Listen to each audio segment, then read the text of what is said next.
Hi friends, എല്ലാ പ്രിയ കൂട്ടുകാർക്കും പുതിയൊരു വീഡിയോയിലേക്ക് സ്വാഗതം. ഇനി വേണ്ടത് വെറും 53 റൺസ്. ആർക്കാണെന്നല്ലേ? സാക്ഷാൽ വിരാട് കോഹ്ലിക്ക് ഏകദിന ക്രിക്കറ്റിൽ ടോപ്പ് റൺ സ്കോറേഴ്സിൽ രണ്ടാമതെത്താൻ വേണ്ടത് വെറും 53 റൺസാണ്.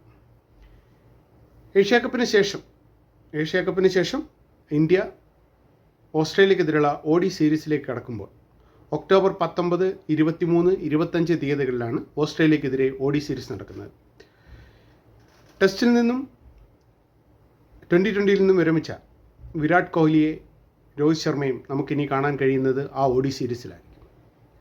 അപ്പോൾ ആ ODI സീരീസിൽ 53 റൺസ് കൂടി നേടിയാൽ കുമാർ സംഗക്കാരയെ മറികടന്ന് വിരാട് കോഹ്ലിക്ക് രണ്ടാം സ്ഥാനം കരസ്ഥമാക്കാൻ കഴിയും.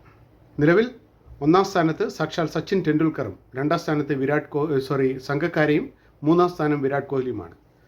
ഒന്നാം സ്പോട്ടിലുള്ള സച്ചിൻ ടെണ്ടുൽക്കർ 463 മാച്ചിൽ നിന്നും നേടിയത് 18,426 റൺസാണ്. അതിൽ 49 സെഞ്ചുറിയും 96 അർദ്ധ സെഞ്ചുറിയും ഉൾപ്പെടുന്നു. രണ്ടാം സ്പോട്ടിലുള്ള കുമാർ സംഗക്കാര 14,234 റൺസാണ് ഇതുവരെ അദ്ദേഹം നേടിയത്. വിരമിക്കുമ്പോൾ 404 മത്സരങ്ങളാണ് അദ്ദേഹം ശ്രീലങ്കയെ പ്രതിനിധീകരിച്ച് ODI കളിച്ചത്. അതിൽ 25 സെഞ്ചുറിയും 93 അർദ്ധ സെഞ്ചുറിയുമാണ് ഉള്ളത്. നിലവിൽ വിരാട് കോഹ്ലിയുടെ റൺസ് എന്ന് പറയുന്നത് 14,181 റൺസാണ്. 302 ODI മത്സരങ്ങളിൽ ഇന്ത്യയെ പ്രതിനിധീകരിച്ച വിരാട് കോഹ്ലി 51 സെഞ്ചുറിയും 74 അർദ്ധ സെഞ്ചുറികളും നേടിയിട്ടുണ്ട്. അപ്പോൾ പുതിയ വീഡിയോയുമായി വീണ്ടും കാണാം ഫ്രണ്ട്സ്. ബൈ.